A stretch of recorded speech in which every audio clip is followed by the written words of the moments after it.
This meeting is being recorded.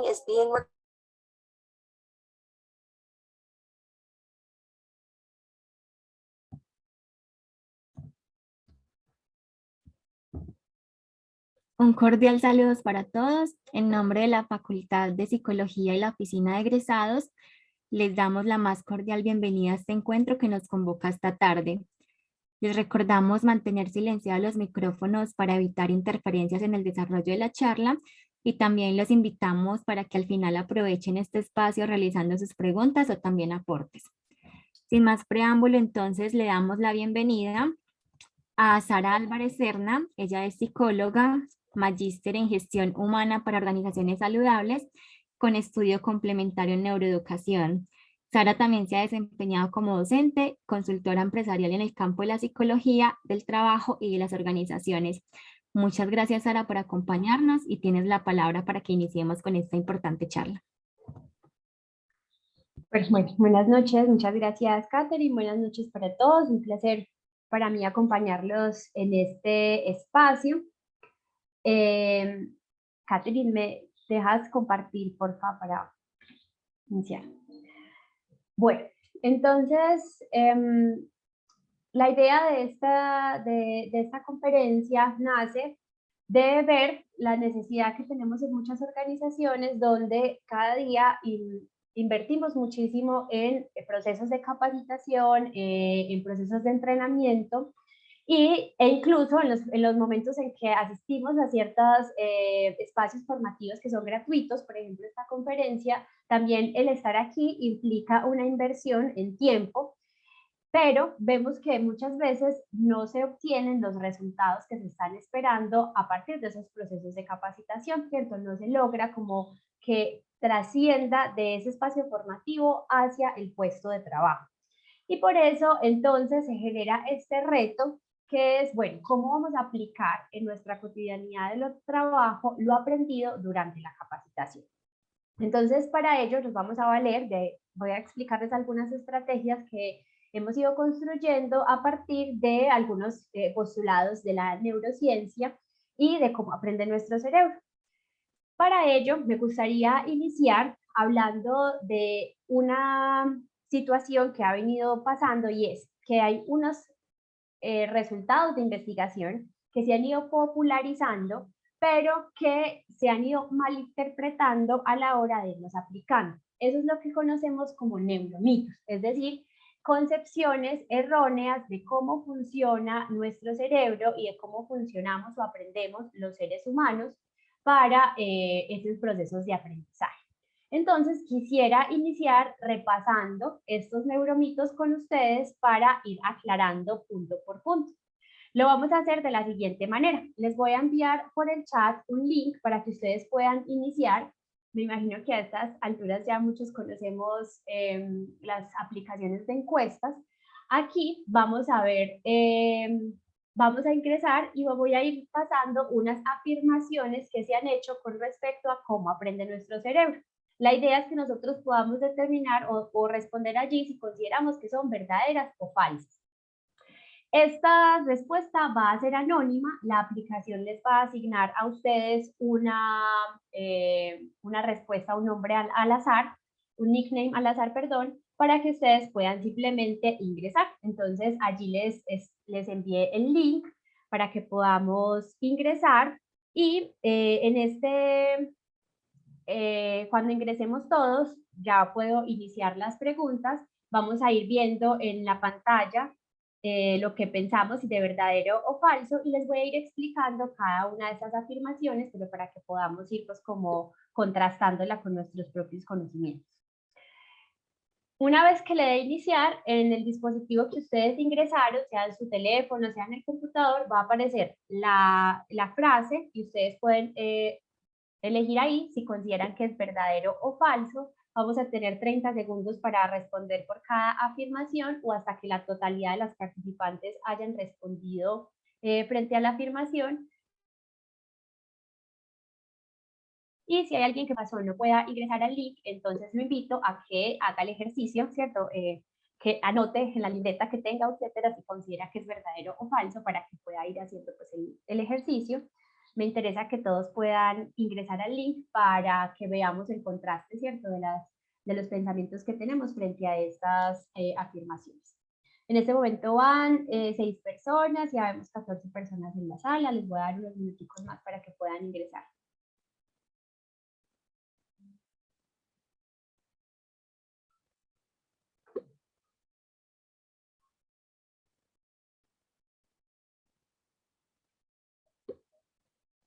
Bien, ya estamos ingresando.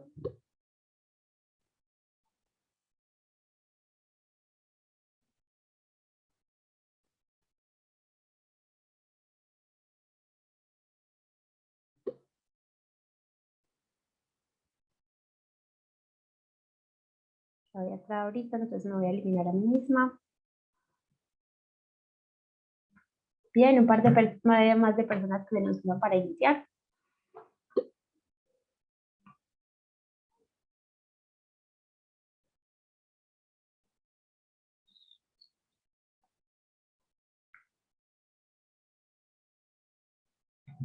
Bueno, muy bien, vamos a iniciar entonces con nuestra primera afirmación.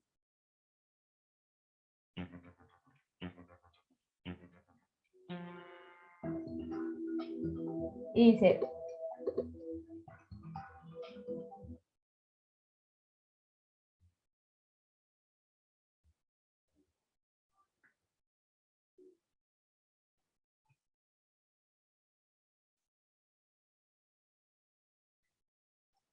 falta una personita por responder.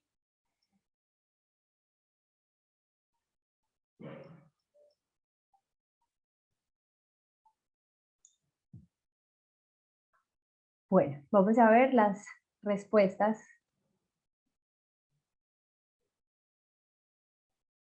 Según las personas que nos han contestado, tenemos que 3 consideraron que era verdadero y 6 consideraron que era falso. Bueno, muy bien. Este es un mito que es de hecho bastante popular. Digamos que aquí pasa lo contrario de lo que ha sucedido en otros espacios. Y es que se ha popularizado que nosotros, o la capacidad que usamos de nuestro cerebro, es el 10%.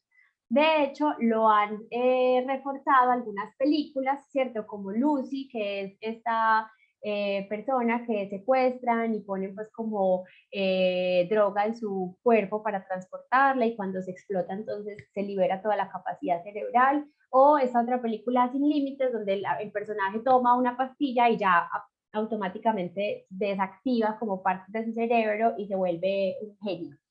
De hecho, este mito es bastante atractivo porque, claro, ¿quién no quisiera tener la posibilidad de desatar como otro 90% y volvernos superhumanos frente al respecto? Sin embargo, hay varios asuntos que demuestran que efectivamente no es posible usar solamente el 10% de nuestro cerebro.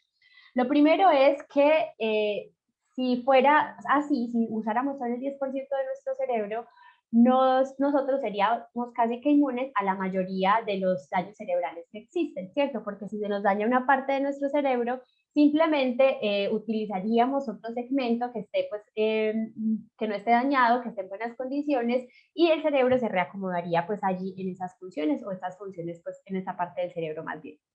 Lo segundo es que si esto fuera así, también seríamos un mecanismo o un ser vivo demasiado ineficiente.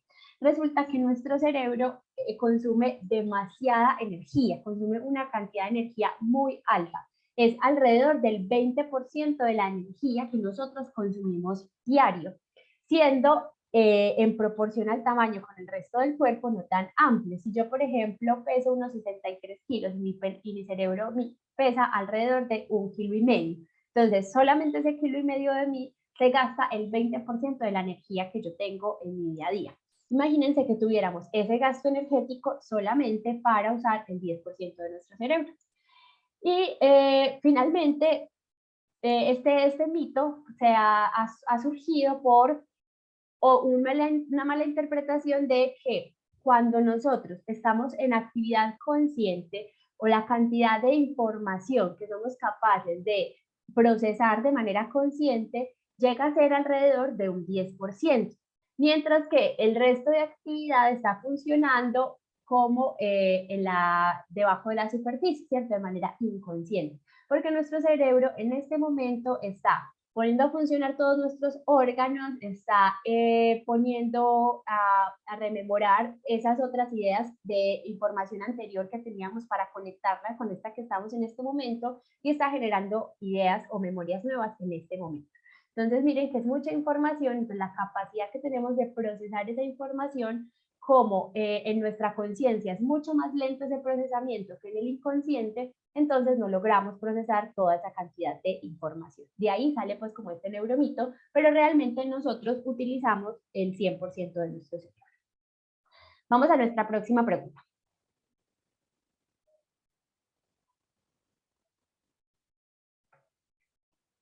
El desempeño del cerebro para aprender puede verse afectado por saltarse el desayuno.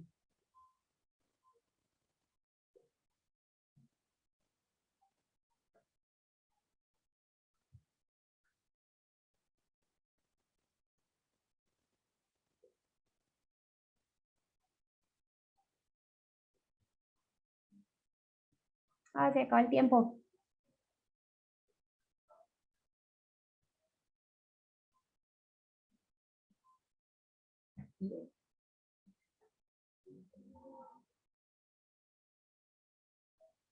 Aquí vamos viendo, listo, hay uno que dice falso, 5 verdadero.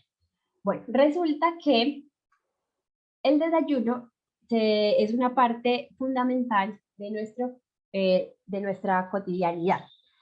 ¿Qué tiene que ver eso con el aprendizaje o con el desempeño del cerebro más bien para aprender?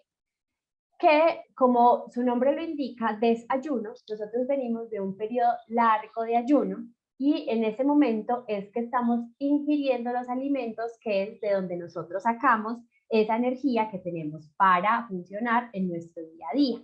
Entonces, efectivamente, como nuestro cerebro consume grandes cantidades de energía, necesitamos que esa energía pues ingresa a través de nuestros alimentos. No es que estemos imposibilitados de aprender si no desayunamos, ¿cierto? Claro que sí, podemos seguir construyendo algunos asuntos, pero el desempeño del cerebro no va a ser el mismo que si hubiéramos consumido la cantidad de energía necesaria para nuestro funcionamiento en el día. ¿Qué hace el cerebro al decir, bueno, me levanté, ya vengo de ayuno, este fue pues como pasé la noche, ¿en qué me enfrento para este día? Entonces le dice, ok, no hay comida, entonces me pongo en modo ahorro. Y empieza a inhibir algunas funciones como la neuroplasticidad, que es vital para el proceso de aprendizaje, lo vamos a ver más adelante. Entonces es en esa medida que nosotros podemos decir que el desempeño del cerebro se puede haber afectado por saltarse, sobre todo el desayuno, que como vuelvo y lo repito, venimos de un periodo de ayuno, necesitamos como esa energía para poder continuar en nuestras labores diarias sin que el cerebro se ponga en ese modo de ahorro. Continuamos con la siguiente pregunta. La dominancia hemisférica define el nivel analítico o creativo del ser humano.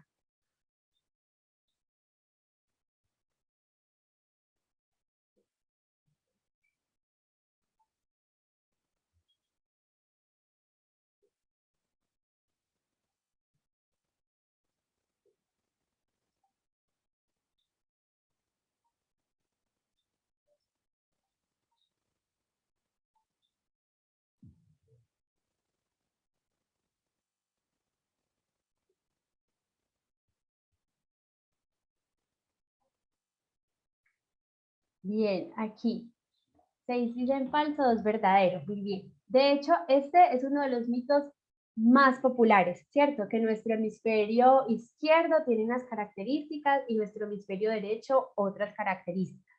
Entonces, que nuestro hemisferio izquierdo es más analítico, es más de datos numéricos, y nuestro hemisferio derecho es más sensible, es más de contenido artístico, es más de procesos.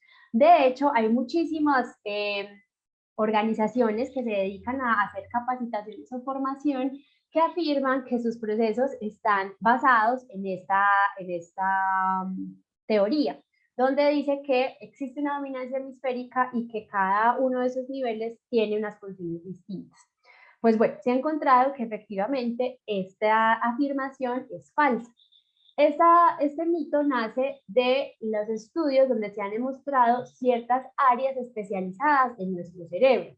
Entonces nos dice, por ejemplo, que hay un área especializada en, no sé, definir los colores, en procesarlos, hay un área especializada en comprender el lenguaje, otra área especializada en construir el lenguaje, hay un área especializada en la parte motora, ¿cierto? Es decir, nuestro cerebro sí tiene algunas especialidades. Sin embargo, no funciona por partes separadas, no funciona una especialidad con otra especialidad solita. Nuestro cerebro funciona como redes neuronales. Entonces, es a través de las redes que van conectándose de los diferentes hemisferios y las diferentes partes especializadas las que nos permiten generar conocimientos, ideas, razonamientos nuevos cada día. Y de hecho, si nos ponemos a pensar, por ejemplo, las áreas que son más analíticas, como las ingenierías, se requiere muchísima creatividad para poder solucionar esos problemas y esos asuntos como ellos lo ven. Y también en las partes más que suelen ser creativas, por ejemplo, la arquitectura, se necesita también un dominio de esas habilidades analíticas. Entonces, no es que exista una parte especializada o que nuestro hemisferio se especialice en un asunto, sino que trabajan de la mano y trabajan a través de redes neuronales. Vamos a nuestra próxima afirmación.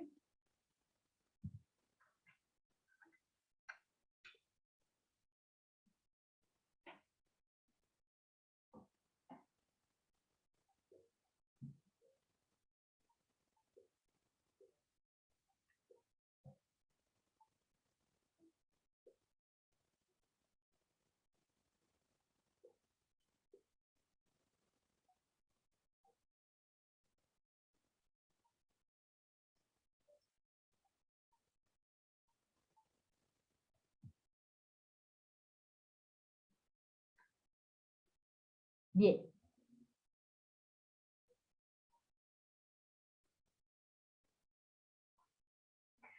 Aquí dice, usamos nuestro cerebro para aprender las 24 horas del día.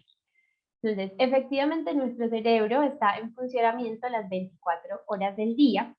En la parte, incluso cuando dormimos, existen actividades cerebrales que son vitales para el aprendizaje, ¿cierto? Y de ahí nace pues como esta afirmación. Porque cuando nosotros tenemos un buen sueño y es reparador, durante el sueño nuestro cerebro está programado para compartir o para trabajar en ciertas áreas de nuestro cuerpo. Una de ellas es la mielinización, es decir, nuestro cerebro está compuesto de neuronas, que son esas células especializadas que transmiten la información. Estas neuronas tienen unos bracitos donde se conectan unas neuronas con otras y esos bracitos están forrados en una sustancia lipídica que se llama mielina. Esa mielina es lo que hace que el impulso eléctrico entre una neurona y otra se transmita de una manera más rápida. Entonces, si están bien mielinizados, estos axones, que es como se llaman los bracitos de las neuronas, el impulso se puede conectar rápidamente entre una neurona y otra y eso ayuda a los procesos de aprendizaje y de pensamiento rápido. Pero además, y el hallazgo más importante que se ha encontrado en los últimos años es que durante el sueño se consolida nuestra memoria a largo plazo. Es decir, todo lo que vimos durante el día y lo que hemos estudiado, lo que hemos repasado, lo que hemos vivido, se consolida en la noche en nuestra memoria a largo plazo. Y la memoria a largo plazo es un proceso fundamental para nuestro aprendizaje, porque allí es donde está almacenado todo lo que luego tenemos que evocar para efectivamente mostrar lo que nosotros estamos aprendiendo. Entonces, por eso podemos decir que usamos nuestro cerebro para aprender las 24 horas del día, porque durante la noche, si bien no hay un proceso consciente de estudiar o de interactuar con otras personas, sí se está consolidando nuestra memoria a largo plazo. Y por eso también es tan importante la calidad del sueño, que nosotros tengamos un sueño reparador y que durmamos. Un adulto, según la OMS, debe dormir entre unas 6 y 8 horas para que sea reparador y para que alcance a cumplir como todas las funciones nocturnas que tiene el cerebro. Entonces, esto también es muy importante para nuestros procesos de aprendizaje.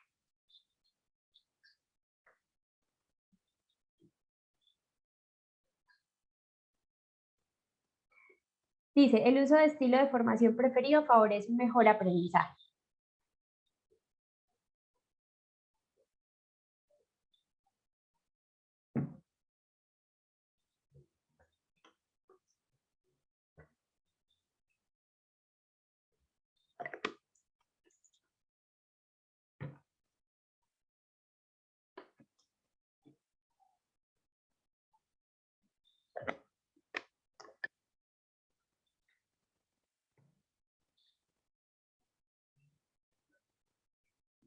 Bueno, este es una pregunta con truquito, ¿cierto? Porque efectivamente en la investigación y en educación se han estudiado varios estilos de formación que tienen como base, por ejemplo, si la persona es visual, si es auditiva, si es kinestésica, pero también hay otros estilos de formación, por ejemplo, si es reflexivo, si es analítico, si es filosófico.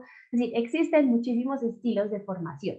¿De dónde nacen esos estilos? De preferencias que las personas indican a la hora de recibir información y que nos van diciendo, bueno, yo me conecto más con este tipo de información o con esta, entonces son autorreportes que las personas van dando de con qué tipo de información se conectan más o con qué tipo de aprendizaje o construcción del aprendizaje pueden ir construyendo.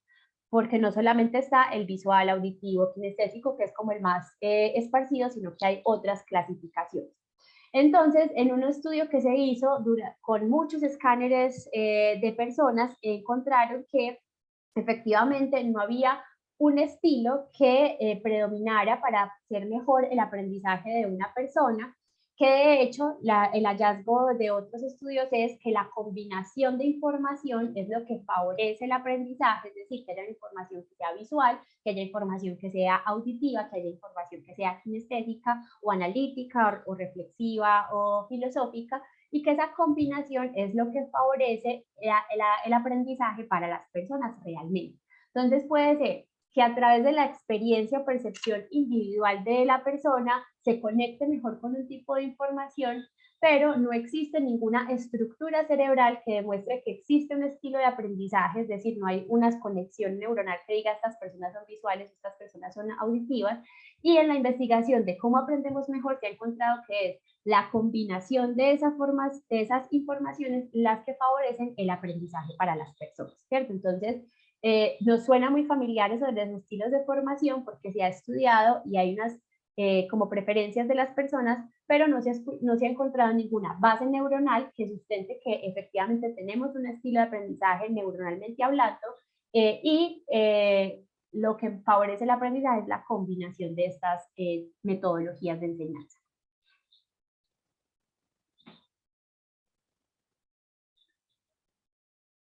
Y la última es, el cerebro humano puede aprender durante toda la vida.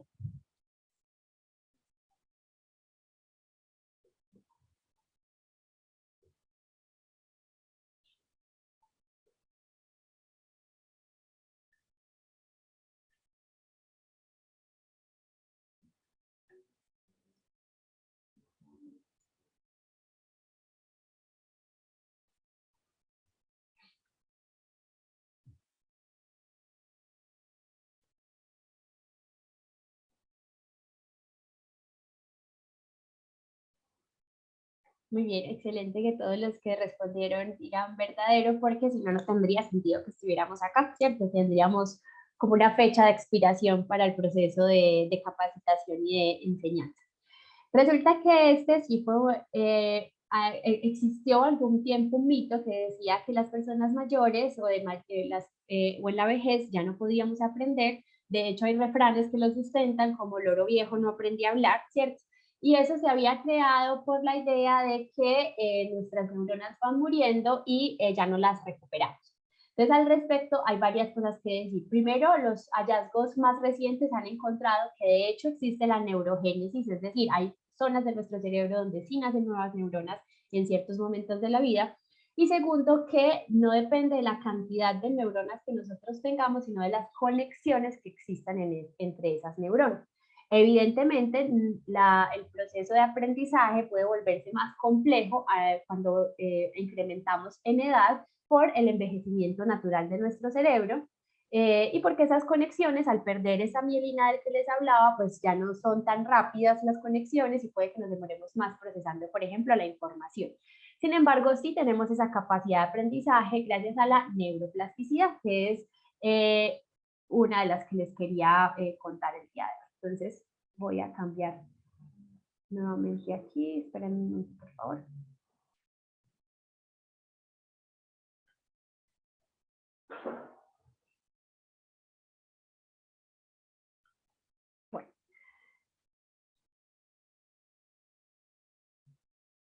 Bueno, por acá nos dicen si hay un predominio cerebral de hemisferio.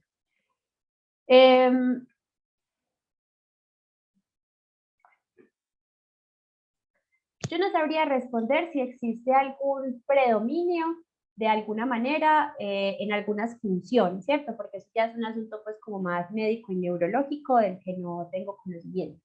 Pero que exista una dominancia y que a partir de ahí indique si somos analíticos o si somos creativos, eso sí se ha demostrado que no es cierto, ¿cierto? No existe como unos atributos de una persona como la empatía, como la creatividad, como la analítica, como la matemática, que esté alojado en un solo hemisferio cerebral. Entonces, esa frase o esa afirmación hace alusión específicamente a esa capacidad, ¿cierto? Que no está alojado como una cualidad del ser humano específicamente en un hemisferio. Ahora, si hay un hemisferio que para alguna función neuronal, etcétera, sea predominante, eso ya no sabría pues cómo responder, ¿cierto? Solamente con respecto a que no implica que seamos más analíticos o empáticos por un hemisferio u otro, porque funcionamos es por redes neuronales. Entonces la pregunta es, bueno, ¿cómo entonces aprende nuestro cerebro? Pues resulta que el cerebro es un órgano que me apasiona porque es el único órgano que va a esculpirse a sí mismo, o sea, que tiene la capacidad de reorganizarse y de moldearse con respecto a lo que va sucediendo en el día a día. Entonces hay un concepto clave que es la plasticidad cerebral. Esta plasticidad cerebral puede ajustar el plan arquitectónico de nuestro cerebro. ¿Eso qué quiere decir? Nosotros nacemos con un plan genético, ¿cierto? En nuestros genes está determinado más o menos nosotros cómo vamos a hacer, qué enfermedad vamos a tener, cuáles van a ser nuestras condiciones. Pero en nuestro cerebro tiene la capacidad de adaptarse al medio ambiente. Entonces, mientras va teniendo la experiencia con otros, con ese otro medio ambiente, él va adaptándose a sus funciones y va generando estas redes neuronales y estos circuitos, y eso hace que cada uno de nosotros tenga cerebros únicos, que se esculpa a sí mismo porque va generando caminos nuevos. Así conozcamos o así sepamos hacer ciertas cosas similares. Por ejemplo, así sepamos amarrarnos los zapatos, lavarnos los dientes, peinarnos, escribir. Son habilidades que todos podemos decir que compartimos, pero la forma en que lo aprendimos y la forma en que ese caminito se creó en nuestro cerebro es diferente en todos. Por eso podemos decir que nuestros cerebros son únicos. Cada uno tiene un cerebro distinto, inclusive anatómicamente hablando. No quiere decir que el cerebro sea, entonces, que le salga como un cachito por aquí o que sea más grande de un lado o menos grande del otro, ¿no es cierto? Esa escala microscópica con respecto al entramado neuronal que se está dando para formar esas redes que nosotros estamos hablando, que pueden funcionar para aprender lo que nosotros sabemos hacer. Entonces, esta reorganización se puede hacer en dos vías. Una, que es la inhibición a largo plazo, es decir, yo ese caminito lo dejo de preparar, lo dejo de estimular, dejo de organizarlo en ese sentido, y entonces ahí es cuando yo olvido o dejo de tener la capacidad o esa habilidad que estaba aprendiendo, ¿cierto? Es decir, la falta de hacer cosas también moldea nuestro cerebro, también dice que esa habilidad ya la perdimos. Por eso seguramente hay cosas que en este momento no somos capaces de hacer que antes hacíamos con mucha facilidad, simplemente porque dejamos de hacerlas. Entonces, cuando la dejamos de hacerlas, inhibimos esa capacidad pues, como de aprendizaje. Y lo otro es la potenciación a largo plazo. Cuando yo potencio algo es que a través de la repetición, a través de construir esa habilidad, voy fortaleciendo esas redes neuronales o teniendo. De hecho, también hay habilidades que nosotros no practicamos muy seguido, pero de vez en cuando. Entonces, háganse de cuenta unas carreteras. No es lo mismo andar por un terreno que no tiene ningún camino delimitado, ahí nos va a costar mucho orientarnos, encontrar el frente, poder pues ir encaminándonos, andar en otro que sea un camino destapado, ¿cierto? Entonces yo voy con más cuidado, que no haya una piedra, que no se me vaya a pinchar la llanta, a andar por una carretera 4G, donde yo simplemente tengo que seguir pues como el ritmo y las normas de seguridad. Entonces, la potenciación a largo plazo hace que nuestras habilidades se conviertan en carreteras 4G y que los que vamos construyendo vayan siendo más como carreteras destapadas o caminos que apenas estamos por construir. Y si dejamos abandonada esa carretera, por más 4G que sea, entonces empieza la naturaleza a crecer de arbolitos, a cruzar malezas, bueno, ¿cierto? A destruirse un poquito ese proceso de 4G. Entonces es de esa manera que nosotros vamos construyendo información nueva. Ese aprendizaje que nosotros construimos está relacionado con cambios que ocurren en nosotros a escala neuronal, cognitiva y conductual. Es decir, nosotros podemos observar que una persona aprendió a manejar mejor el Excel, a manejar mejor el software, a relacionarse mejor, a tener mejores habilidades de liderazgo, pero eso también está ocurriendo en nuestro cerebro. Es decir, nuestras neuronas se están conectando de manera distinta y van generando ciertos recursos que nos permiten mostrar esas acciones o esa cognición, esos conocimientos nuevos que nosotros estamos desarrollando a causa de eso. Y aquí es importante volver a la neuroplasticidad, ¿cierto? Esa capacidad que nosotros tenemos de reaccionar a ese ambiente y a que no es el asunto especializado. Necesitamos todas esas neuronas conectadas para sí. Podemos, por ejemplo, poner el lenguaje. Existe el área de Broca y el área de Wernicke, ¿cierto? El área de Wernicke es la área encargada de comprender el lenguaje y la de Broca de procesarlo y coordinar pues como todo el lenguaje que nosotros usamos. Yo puedo tener esas dos áreas intactas, pero si la parte de mi cerebro que tiene la capacidad de escucha está atrofiada, pues entonces yo no soy capaz de utilizar esa otra área para comprender el lenguaje, simplemente porque no soy capaz de oírlo. O si tengo, por ejemplo, mi corteza motora no funciona muy bien, también puede ser problemático porque pues yo no sería capaz de vocalizar, de mover mi lengua, de mover mis labios para poder pronunciar las palabras que estoy pronunciando, o incluso yéndonos más allá de lo verbal, nuestro lenguaje es muy rico porque también podemos alimentarlo con otros asuntos. Entonces, mi capacidad de expresión, de leerlas, la mirada, los gestos del otro, también entonces por el órgano, los ojos, ¿cierto? Por la vista. Entonces necesitamos que todas esas, e incluso yo puedo tener buenas todas esas áreas en mi cerebro, pero si las conexiones entre esas áreas no se dan, tampoco somos capaces de comprender bien el lenguaje y desarrollar, ¿cierto? Qué pena, aquí un momentico.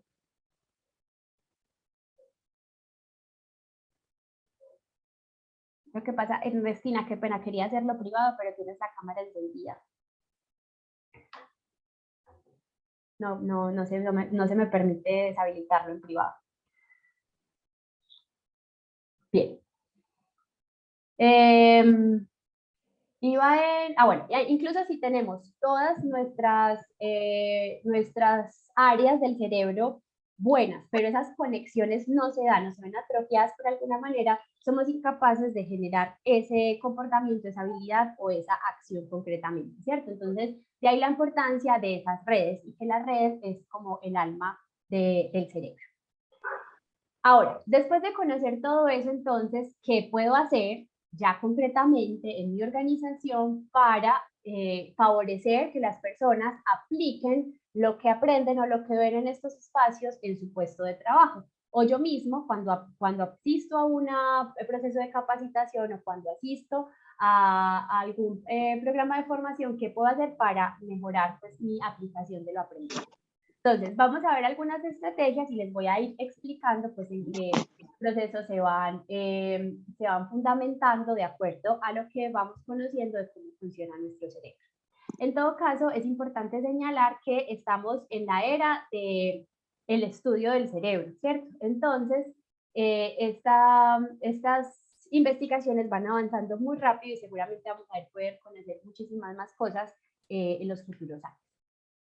Lo primero que hay que decir es que la capacitación no comienza en el momento de la capacitación, ¿cierto? Es decir, no comienza en el momento que nos sentamos a la conferencia o que nos sentamos a hacer el taller o que nos sentamos a hacer pues como la reunión como tal.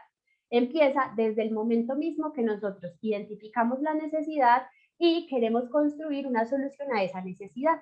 Entonces, cuando yo me doy cuenta que tengo una necesidad, unas brechas, algo que quiero cubrir con una capacitación, debo entonces proponer, bueno, ¿qué se espera? Definir el efecto esperado de ese espacio.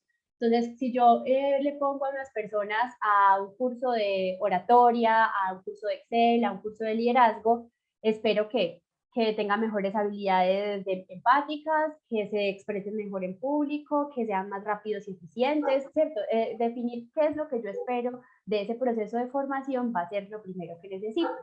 Porque de esa manera todos los actores involucrados, la empresa, el jefe de la persona y el asistente mismo, va a poder evaluar si esa capacitación fue exitosa o no con los mismos criterios. Todos vamos a tener los mismos criterios. Pero además, allá hay un asunto muy importante y es que nuestro cerebro no ha evolucionado para recibir información aleatoria o al azar, ¿cierto? Nuestro cerebro necesita como que esté abonado, ¿cierto? Que nosotros podamos decirle, mire, esta información la necesitamos para esto, o esta información es importante por esta razón. Porque de esa manera estamos abonando ese cerebro y permitiendo que la información florezca. Entonces necesitamos que el cerebro esté pues como prendido y listo para recibir esa información. Una de las formas que podemos hacer para hacer eso es que la persona sepa o que definamos en conjunto qué es lo que se espera de ese proceso formativo. Lo segundo es tener una línea base de las personas, idealmente, ¿cierto? Sé que a veces es muy difícil conseguir pues una muy buena línea de base de todos, pero idearnos la manera de tener una línea base de las personas con respecto a lo que vayamos a capacitar, sobre todo en capacitaciones que son grupales, porque estamos entrando a varias personas a una capacitación que es estándar, pero cada uno va a tener necesidades distintas. Por ejemplo, si yo entro a una capacitación de Excel, va a haber personas que nunca han tocado ese programa y personas que al menos conocen que es una fórmula. Entonces, yo necesito proponer metas distintas, diferenciadas para cada una de esas personas, porque no puedo esperar que todos salgan súper tesos en Excel si uno ni siquiera ha abierto el programa, pero el otro ya sí ha avanzado más en él. Lo mismo para otros aspectos más como de habilidades que llamamos blandas, ¿cierto? El proceso de comunicación, alguna capacidad o habilidad de liderazgo, de retroalimentación, de trabajo en equipo, de vocalización, de oratoria, ¿cierto? No es lo mismo las necesidades de todos. Entonces yo debo saber cuál es la línea de base de esa persona para saber de esa capacitación en qué nivel va a salir, cuáles son las expectativas realistas que yo puedo tener de esa persona. Y tercero, puede que parezca muy obvio, pero comunicarle a las personas qué se espera de ellos, para qué van a esa capacitación y de qué se trata. Me ha pasado que he llegado a un espacio donde voy a dar un taller, los saludo, les digo, bueno, ¿qué les dijo la empresa? ¿Por qué están aquí? No, nos dijo que viniéramos, que teníamos un espacio de tal a tal. Ay, entonces y se separaron para los 4 encuentros que vamos a tener. Ah, no, nos mandaron 4 fechas, pero nosotros pensamos que era para escoger una de las 4, ¿cierto? Entonces, las personas llegan a los espacios sin siquiera saber por qué están ahí. Muchos se enteran el mismo día. Por ejemplo, hoy alguien me dijo, mira, me vine a la oficina, pero me hubiera podido quedar en la casa porque tengo una capacitación toda la tarde virtual. Entonces, las personas no están conectadas, no saben qué se esperan de ellos y eso impide que yo tenga una conexión con ese proceso, impide que mi cerebro esté preparado para recibir la información y que yo tenga un adecuado seguimiento de ese proceso que vamos a tener en ese proceso de capacitación. Y si yo soy una persona que está asistiendo al proceso, está siendo invitado y quiero realmente sacarle provecho, lo que puedo hacer es solicitar información sobre ese entrenamiento que se me va a dar, ¿cierto? Bueno, ¿qué quieren de mí? ¿Qué se espera? ¿A qué es lo que le tengo que poner atención de todo lo que yo vaya a ver en ese espacio? La segunda premisa de la que podemos valernos es la de que el ser humano es social. Nosotros somos seres vicarios por naturaleza. Nos gusta pertenecer a grupos porque de ahí hemos aprendido que depende nuestra supervivencia. Entonces, en ese sentido, podemos tener varias acciones que nos ayuden a valernos de ese principio para potenciar esos procesos. Primero, hacer públicos los... Ah, no me salté. Perdón. Voy a hacer esta primera porque esta es importante para la que sigue. Y es que el aprendizaje está ligado a las emociones. Es cierto que la emoción está ligada a nuestro aprendizaje. Eso no significa que yo vaya a ir a un proceso o un taller a contar chistes, porque cuando la emoción que yo genero no está ligada a el proceso de aprendizaje que estoy generando, lo que va a hacer es interrumpir y ser un agente contaminador de esa información que se está recibiendo. Y lo otro es que se han puesto como en pedestales ciertas emociones como la alegría o la diversión para los procesos de capacitación. Entonces ya evaluamos un proceso de capacitación de acuerdo a qué tanto nos divertimos o no. Y primero, que nos divirtamos mucho no garantiza que hayamos aprendido lo que teníamos que aprender. Y segundo, todas las emociones son válidas y generan o mejoran ese aprendizaje. Si no piensen en un aprendizaje que ustedes ya han tenido por algo muy difícil que les pasó, ¿cierto? Por un error horrible que cometimos, y entonces esa emoción terrible que sentimos en ese momento nos ayudó a grabar ese aprendizaje muy en lo profundo de nuestro cerebro. Entonces, no es que solamente lo que genere bienestar, felicidad, bueno, bienestar sí, pero felicidad o alegría, o contento, diversión, es lo que me va a generar aprendizaje. Y a veces cuando estamos proponiendo talleres de capacitación o consultándolo, parecemos darle más énfasis a, bueno, es experiencial, qué van a hacer las personas, cómo se van a quedar, que al contenido mismo del proceso formativo y a cómo lo van a aplicar después. Entonces, por supuesto que no queremos que las personas pasen maluco. Si pueden pasar bien, si puede ser experiencial, si puede ser movido, excelente, pero que ese no sea nuestro único foco. Lo que yo propongo es que se haga énfasis en generar retos. Los retos movilizan muchísimo nuestro sistema emocional, porque nosotros como seres humanos tenemos un sistema de recompensas natural. Entonces, cuando nosotros hacemos algo que favorece nuestra supervivencia, como comer, como tener sexo, como cumplir retos, como lograr metas, nuestro cerebro entonces libera dopamina para decir, esto me gusta, repitamos. Eso es lo que generan los retos. Cuando yo tengo un reto que me apasiona, que yo considero que es difícil pero alcanzable y que estoy conectado con eso, que yo sé como participante qué se espera de mí, cómo lo puedo lograr, eso genera conexión y genera movilización de esas emociones. Pero la persona, y conecto con lo anterior, debe saber qué se espera de ella al asistir a ese proceso de capacitación. Y lo segundo es que, aunque es poco popular, y nosotros solemos pensar que las capacitaciones deben ser procesos fáciles, resulta que a los seres humanos nos gusta que nos exijan. Nos gusta como ese reto de decir, bueno, esto no es tan fácil tampoco, porque las metas que son muy fáciles no generan movilización, simplemente pensamos que como son tan fáciles las podemos hacer en cualquier momento y no generan pues como tanto esfuerzo por parte nuestra. Por ello es importante entonces que efectivamente esa meta que yo estoy proponiendo sí sea retadora, es decir, que me genere dificultad, pero que no sea imposible alcanzar. Y ahora sí lo conecto con la parte social.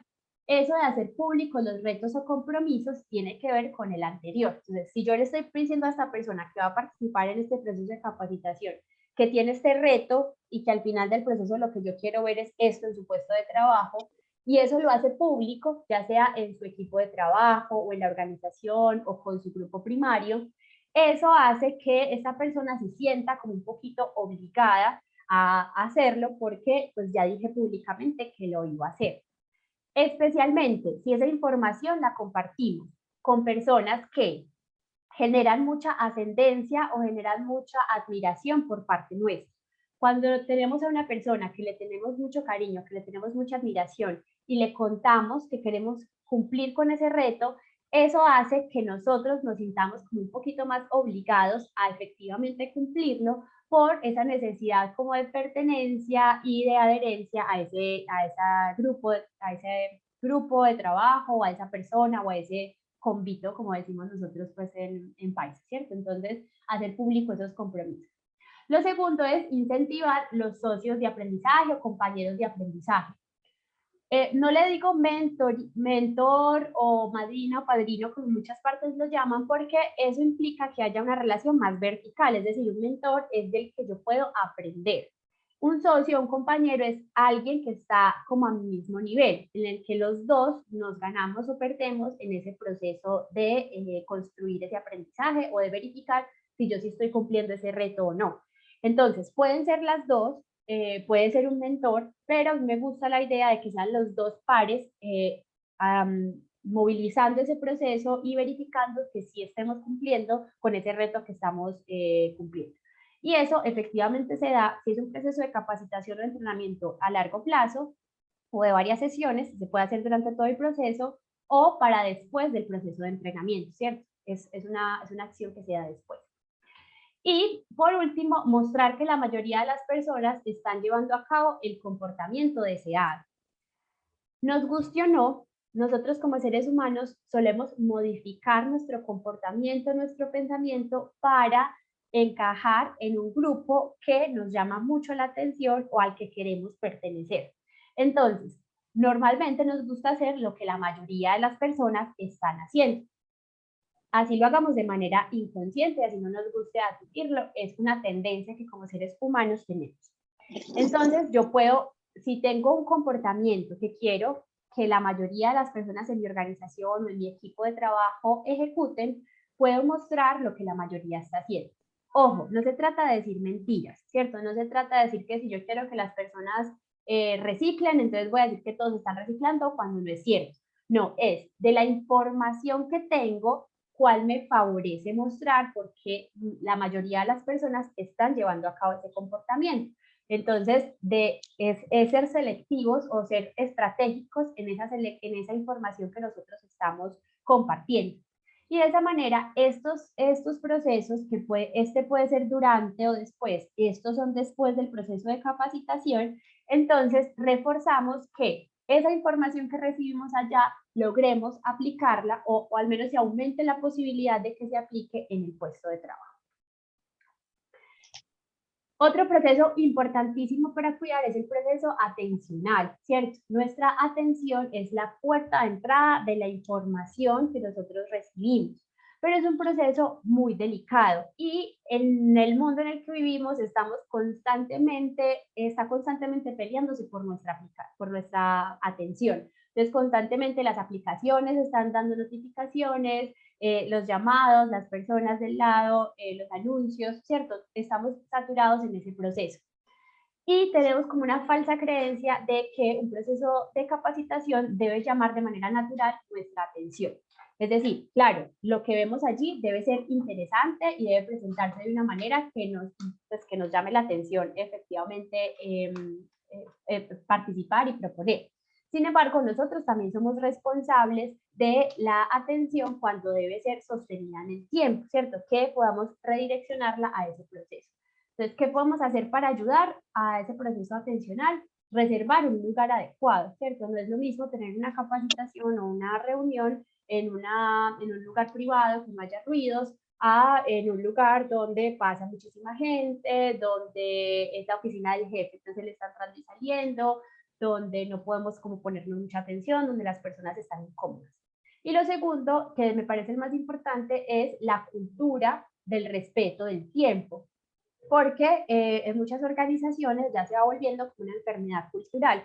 Vamos a esta capacitación, pero llegan al espacio y dicen, me lo regalas 5 minuticos, no me demoro más, ¿cierto? Y esos 5 minuticos se convierten en una hora o son 5 minuticos, pero a los 10 minutos vuelve por otros 5 minuticos. O les están escribiendo o deben asistir con el computador para poder seguir respondiendo ante correos, ante citaciones, ante chats. Entonces, si yo quiero que la persona desarrolle una habilidad y la mando a un proceso de capacitación, invierto tiempo, invierto dinero en ese proceso que estoy generando, yo mismo no puedo sabotearme diciéndole o exigiéndole a la persona que tiene que responder el celular o que tiene que responder el correo mientras esté en ese proceso, ¿cierto? Entonces es un poco generar esa cultura del respeto por el tiempo y hacerle caer a caer en cuenta a las personas de que nos estamos saboteando nuestra propia inversión en ese proceso. Entonces, un poquito como eso. Y lo segundo, pues para nosotros como asistentes, responsabilizarnos de ese proceso y aplicar técnicas como meditar o mindfulness nos puede ayudar, porque también es cierto que en este momento estamos muy acelerados y nos cuesta trabajo mantenernos concentrados en un solo lugar. Entonces, poder empezar a entrenar nuestra mente para que estemos presentes en un lugar, para desacelerar ese proceso cuando lo necesitamos, también podría ser una responsabilidad, un proceso que podemos asumir activamente. Yo sé que les he dicho varias veces esto, pero es muy importante. La experiencia provoca el aprendizaje y modifica nuestro cerebro. Nuestro cerebro va aprendiendo en la medida que va experimentando y en la medida que va relacionándose con el mundo, con los procesos, con todos los exterior, ¿cierto? Con todo lo que nosotros necesitamos construir. Y como esa experiencia es la que provoca el aprendizaje, entonces nosotros necesitamos primero practicar, ¿cierto? ¿Cómo más vamos a exponernos ante esa experiencia, ese aprendizaje? Todo lo que vimos en ese momento de capacitación, de taller, lo ponemos en práctica. ¿Cómo puedo ponerlo en práctica en mi lugar de trabajo? Lo segundo que debemos hacer entonces para poder provocar esa experiencia es practicar, ¿cierto? Tenemos que empezar a involucrarnos en ese proceso. Y lo tercero que debemos hacer, adivinen qué les voy a decir, practicar, ¿cierto? Nuestra práctica es lo que hace que nosotros podamos efectivamente desarrollar esas habilidades que requerimos en nuestro puesto de trabajo. Entonces, como empresa, ¿qué podemos hacer frente a esto? Dos cosas. Primero, favorecer la práctica. Segundo, exigirla. ¿Cómo así? Favorecerla es, si yo voy a decirle a esta persona que vaya a este curso de Excel, porque eso la hace más rápida en su lugar de trabajo, después no puedo obligarla en su puesto de trabajo a que haga todo en Word y nunca utilice Excel, ¿cierto? Porque entonces ahí estoy siendo contradictorio con ese proceso que estoy haciendo. Ah, que es que no soy yo, la empresa sí quiere que sea más eficiente, pero al jefe solamente le gusta que le entregue las cosas en Word, entonces va a tocar mandar a los dos a hacer el curso de Excel para que el jefe no tenga exigencias contradictorias con esta persona que está en su proceso de entrenamiento, ¿cierto? O asumir como organización que si el jefe va a seguir haciendo esas exigencias en otro programa distinto a lo que nosotros estamos enseñando, pues la persona o se va a demorar mucho en desarrollar esa habilidad o no la va a desarrollar. Y lo segundo, exigirla es, si yo mando a esta persona para que haga un curso de, no sé, cómo hacer presupuestos, es porque en su puesto de trabajo requiere hacer presupuestos. O eso es lo que pasa, por ejemplo, muchos de nosotros hemos asistido a cursos de inglés y rara vez las personas aprenden mucho o terminan hablando realmente un inglés fluido. Es porque, claro, en ese contexto de aprendizaje podemos aprender muchas cosas, pero luego vamos por fuera y no practicamos con nadie, no le hablamos a nadie o no tenemos con quién. Entonces, como nuestro medio no nos exige el desarrollo de esa habilidad, rara vez la vamos a desarrollar. Entonces, asegurarnos de que si esta persona va a hacer proceso de capacitación en su puesto de trabajo, se lo voy a exigir, ya sea con programas, con softwares, con habilidades financieras, habilidades de administración o habilidades sociales y relacionales. Entonces, si el programa es de comunicación asertiva, ok, ¿cómo puedo yo desde la organización hacer seguimiento de asegurarme que en nuestra cotidianidad estemos utilizando las herramientas que vimos en ese programa de comunicación asertiva? Menciono este último porque puede ser tal vez de los más difíciles, ¿cierto? ¿Cómo puedo verificar que las personas sí se están comunicando mejor, si se están relacionando mejor, si hay unas mejores habilidades de liderazgo? Pero es importante que nosotros, pues, efectivamente sí lo identifiquemos, que sí exijamos y favorezcamos esos procesos de práctica. La última es fomentar el desarrollo de habilidades metacognitivas. ¿Qué son las habilidades metacognitivas? Nosotros como seres humanos tenemos la capacidad de pensar sobre nuestro propio pensamiento, ¿cierto? Es decir, no solamente pensamos, sino que además nos damos cuenta de que pensamos y analizamos nuestros propios pensamientos. Entonces, en esa medida somos capaces de aprender y verificar qué estamos aprendiendo, cómo lo estamos aprendiendo y cómo está quedando guardado en nuestro cerebro. ¿Cómo podemos hacer eso? La habilidad metacognitiva por excelencia es transmitirle el conocimiento a otro. Cuando yo le trato de explicar al otro lo que vi en mi proceso de formación, ahí me doy cuenta dónde estoy súper bien en ese tema y dónde me quedó faltando y debo reforzar. Entonces, en la medida que yo le enseñe a otros lo que he aprendido, puedo organizar mejor la información en mi cerebro. Practicar y autoevaluarse, entonces el proceso de práctica yo también lo puedo hacer y puedo autoevaluarme, puedo definir unos criterios según lo que viene ese proceso de capacitación y hacerlo. Podemos favorecer durante la capacitación y en días posteriores los juegos de rol, ¿cierto? Para poder ir observando cómo están las personas y otorgarles retroalimentación. La retroalimentación también es muy importante para ese proceso de aprendizaje. Y podemos generar grupos de discusión, es decir, de las personas que ya han asistido a la capacitación, generar alguna pregunta movilizadora, algún tema que queramos que se vaya discutiendo o que vayamos viendo cómo poder aplicarlo en ese puesto de trabajo. Entonces, estas son algunas de las actividades que podemos o que están relacionadas con nuestras habilidades metacognitivas. Entonces, para resumir, prepararnos antes del entrenamiento, el aprendizaje y la emoción, entonces generar retos, utilizar o valernos de que el ser humano es social para utilizar diferentes mecanismos que nos ayuden a que pongan en práctica eso, cuidar la atención, practicar y desde la empresa favorecer y exigirla y utilizar nuestras habilidades metacognitivas para verificar que sí estemos recibiendo la información adecuada y si se esté organizando bien en nuestro cerebro. Esas son como las estrategias que nosotros podemos utilizar para mejorar nuestros procesos de capacitación. Es muy importante que lo que uno hace antes y después de la capacitación es tan importante como lo que se hace durante ese proceso de capacitación. Miren que yo no les estoy hablando solamente de metodologías o procesos que hagamos durante los talleres. Estoy hablando de que un proceso de capacitación empieza antes con la necesidad, con que la persona sepa qué se espera de ellos, formular retos, y después con la práctica, con exigir cómo se debe hacer, con el favorecer que se ponga en práctica efectivamente y verificar, monitorear, hacer seguimiento y acompañar a esas personas en ese proceso de entrenamiento que se está generando.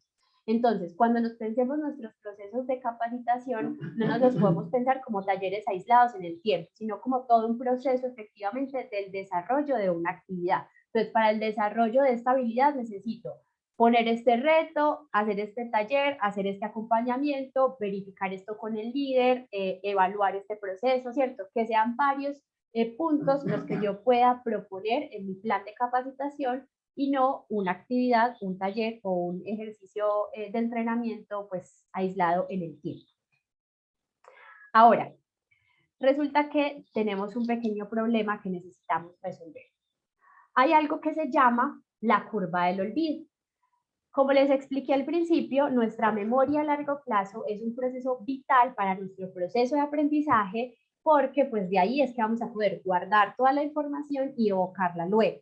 Sin embargo, el olvido es parte esencial de ese proceso de memorización. Imagínense que nosotros recordáramos absolutamente todo lo que hacemos durante todos los días, durante toda nuestra vida. Entonces, lo que seríamos con tanta información. Por eso el cerebro debe ir depurando la información que no considera relevante en ese momento. El problema es que él a veces no sabe distinguir muy bien qué información es relevante y cuál no, cuál queremos conservar. Entonces, después de ver esta conferencia, mañana en la mañana, vamos a haber olvidado más o menos el 50% de lo que vimos en el día de hoy. Lo mismo sucede entonces con las personas que nosotros mandamos a las capacitaciones o entrenamientos. Al otro día van a haber olvidado más o menos el 50% de lo que aprendieron en ese espacio formativo. Entonces, ¿qué podemos hacer para combatir la curva del olvido y para que efectivamente generemos mayor retención y por lo tanto mayor aplicación de lo aprendido en nuestra cotidianidad. Resulta que podemos utilizar unos boosters o impulsadores de esa curva del olvido. Entonces, si tenemos el proceso de capacitación, cada vez que utilizamos un booster, eso ayuda a que esa curva vuelva a reiniciarse y por lo tanto generemos mayor retención. ¿Qué puede ser ese impulsador? Puede ser un pequeño repaso. Mañana las notas que tomamos hoy las repasamos para generar mayor recordación. ¿Qué podemos hacer nosotros con las personas que asisten? Mandarles un correíto diciéndoles, recuerda que en nuestra capacitación vimos este tema, ¿cierto? Mandarles un mensaje de texto, un mensajito, una encuesta, hacer reuniones, pedirle a las personas que ellas mismas agenden sus propios repasos. Cada vez que nosotros repasamos o evocamos la información que acabamos de recibir, le estamos diciendo al cerebro, mira, estoy utilizando toda esa información que acabo de recibir, por lo tanto es algo importante, necesito que la guardes para yo poder generar mayor retención en el tiempo. Entonces, si programamos varios de estos posters, podemos entonces generar mayor retención en el tiempo. Ojo, no se trata de agregar información adicional, ¿cierto? Se trata de recoger la que ya vimos. Es decir, lo que vimos en este espacio es lo que estamos repasando, ¿cierto? La información que ya vimos en el espacio es la que vamos a evocar. No vamos a agregar información nueva. De eso se trata, pues, como el boss. Entonces, podemos hacer, por ejemplo, este programa que utilizamos al inicio para hacer las encuestas. Está la opción de que las personas lo hagan asincrónico, entonces simplemente lo mandamos y que los respondan para que puedan evocar, que hagan un repasito de las notas, mandar un correo con la información a través de WhatsApp, mensajes de texto, bueno, hacer una reunión o los grupos de discusión de los que hablábamos ahorita. Cualquier cosa que nos permita evocar la información nos ayuda a generar una mayor retención de lo que nosotros hemos visto. Bueno, esta era la información que tenía para compartirles. No sé si hay dudas, comentarios, preguntas que quieran hacer en este momento.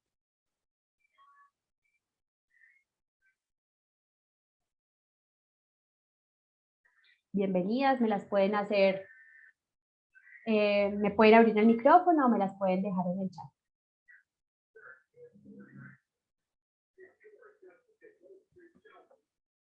Las personas que deseen participar pueden activar el micrófono para hacer las preguntas o los aportes.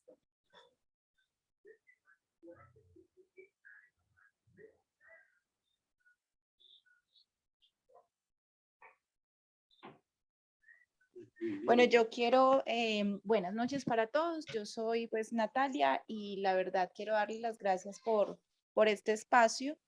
Pues me gustó mucho la conferencia. Desafortunadamente no pude ingresar pues desde las 6 en punto, pero agradezco mucho. La verdad la información fue bastante oportuna. Muchas gracias pues por tenernos pues como en cuenta en este proceso de formación y de aprendizaje.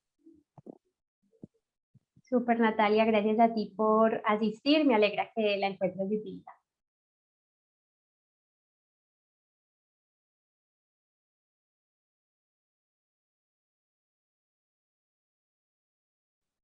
Bueno, no sé si alguna otra persona quiere hacer algún aporte o alguna pregunta. Buenas noches. También felicito a Sara, excelente pues la exposición, muy clara en todos los conceptos. Quisiera preguntar algo. Cuando uno se encuentra con un grupo para dar pues una formación, una capacitación que ya ha repetido esa información y lo va a dar una persona nueva, se encuentra con una negación grupal frente otra vez a lo mismo, ¿cierto? Tú hablabas del olvido, hablabas de buscar estrategias para recordar, hablabas pues de cómo tomar los puntos claves pues como para dar la capacitación y todo eso, pero cuando hay una negación marcada porque es repetitivo, porque hay temas que necesariamente en una empresa tienen que ser repetitivos, o sea, hacen parte las políticas internas o de su misión y su visión. Y sí o sí cada año hay que hablar de lo mismo. Entonces ahí, ¿qué estrategia podemos tener? Bueno, ahí lo que podríamos hacer es que si bien necesitamos repetir el tema, es necesario pensar en otra metodología, en este caso una más constructiva, porque si se supone que las personas ya saben la información, son ellos mismos los que pueden ayudarnos a hacer como ese recorderis o hacer esa construcción de la información. Entonces hay algunas metodologías que las puedes buscar como metodologías activas de enseñanza-aprendizaje, y hay algunas como el aula invertida o las metodologías de enseñanza basadas en problemas, y lo que tú puedes hacer es no repetir la información, sino, por ejemplo, llevar un estudio de caso y hacer que las soluciones de acuerdo a esa información que ya se les había dado en el pasado. Entonces, de esa manera nos aseguramos de repetir o de reforzar ese proceso formativo con respecto a eso que queremos reforzar como organización, pero que no sea exactamente la misma información con exactamente la misma metodología. Y de hecho, si las personas no son capaces como de dar cuenta de esa información o de resolver la situación como la estás planteando, eso nos da la razón a nosotros como facilitadores o como organización de el reforzar esa información, porque efectivamente, pues a pesar de que ya la vieron, pues no la tienen presente en ese momento, pero sí les genera o les crea esa necesidad a la persona de recibir esa información, porque de lo contrario, pues claro, ellos van a sentir que simplemente lo están repitiendo y se van a simplemente disminuir sus niveles atencionales y motivacionales, entonces pues no se van a conectar con ese proceso. Entonces, cuando la información es repetitiva, nos toca volvernos siempre creativos con la metodología que la estamos proponiendo. Puedes buscar esa, te la voy a poner acá en el chat. Metodologías activas de enseñanza, aprendizaje. De pronto así te pueden generar como varias ideas. Ay, se lo mandé a una sola. Listo. De pronto buscando esa información te pueden generar ideas para nuevas metodologías y replicar la información. Excelente, muchas gracias, Sara. A ti, Lucy. ¿Alguna otra pregunta?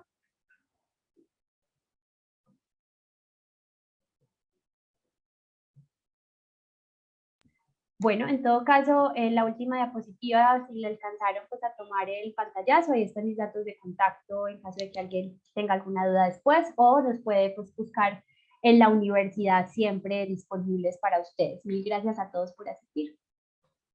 Sara, muchas gracias por habernos acompañado en este espacio. Te agradecemos inmensamente y también a cada una de las personas que se conectaron. Los invitamos a continuar participando en los próximos encuentros que tenemos con la facultad. Muchas gracias a todos y feliz noche. Que estén bien. Igual, Feliz noche. gracias. Buenas noches, hasta luego.